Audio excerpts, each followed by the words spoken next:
So the Bulldogs went to the Arkansas Razorbacks neutral court game this season in Little Rock, and the game went pretty much the way all of us in Fresno thought it would go. The Bulldogs were outmatched and lost a 259 in a game that I never felt they had a realistic chance of winning.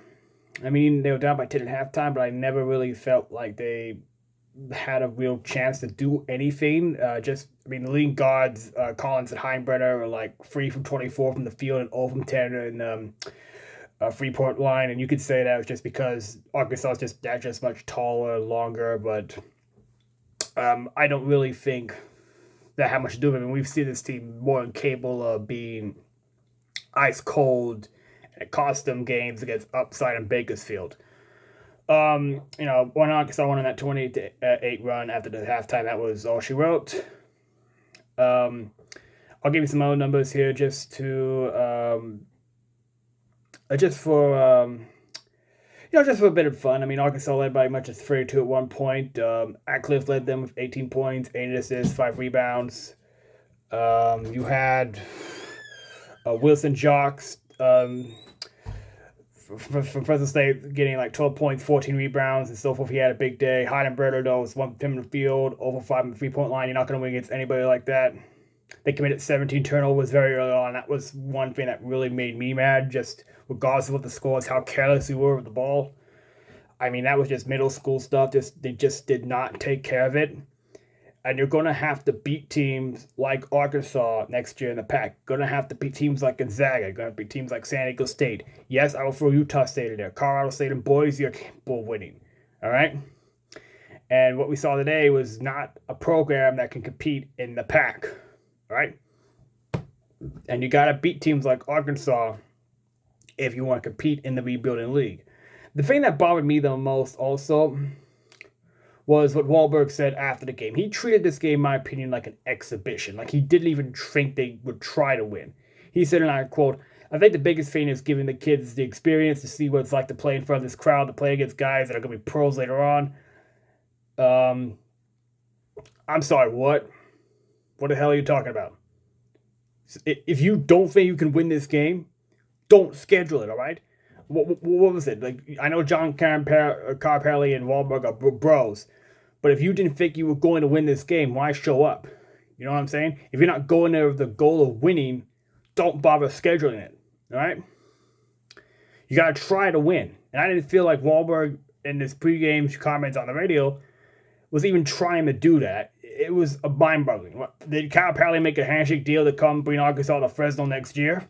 I mean, that'd be cool if that was the deal, but outside of that, what are you doing scheduling this game if you don't think you can win it or even trying to win it? I mean, this team has looked good at some points, and they've not looked good at some point. To me, this is about what they're going to look like against the better teams in the Mountain West this year. And they look pretty bad against an Arkansas team that can be really good. They're really talented. I don't give them that. But a San Diego State could beat them. Utah State might be able to beat them.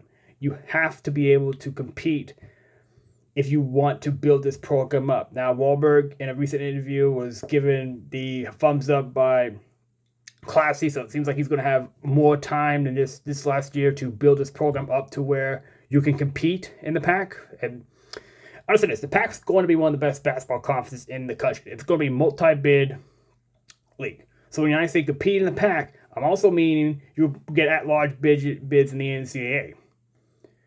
But we're not there yet, not even close. And that's really what this game was if you're the average fan. It was a measuring stick to see where you are. And we got ways to go. We're better than we were last year, but not where we want to be.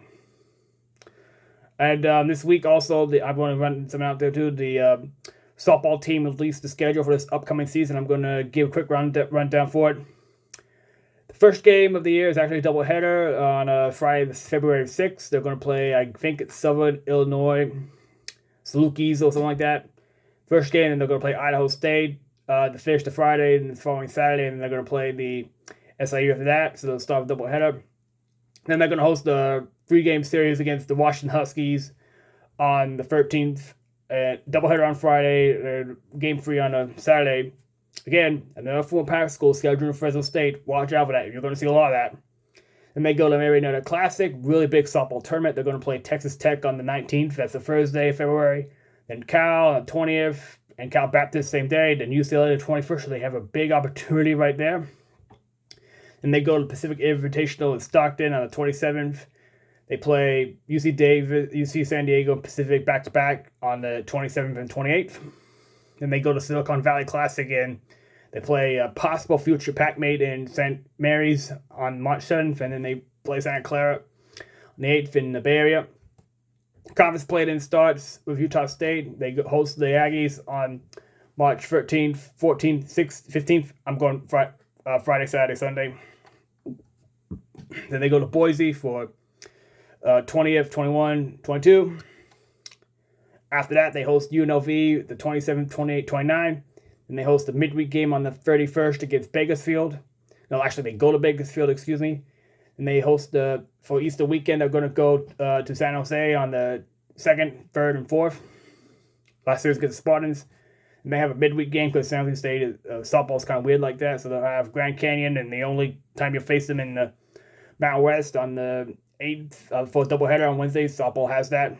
Then they host Colorado State for a 2-game set on the 11th and 12th. Then midweek, another former Pac team, Stanford, is coming to town again. Stanford would never come to Fresno State for any regular season sport before this move to the ACC. So, again, watch out for that. We're going to see much more of that later.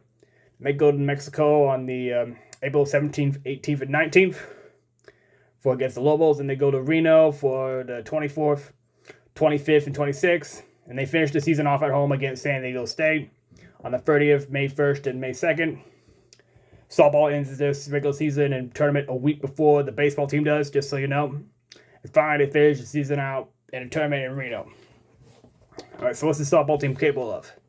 They got a whole new coach. The coach we had last year, Stacey May Johnson, went to Alma, Iowa. So we have a new coach, Charlotte Morgan.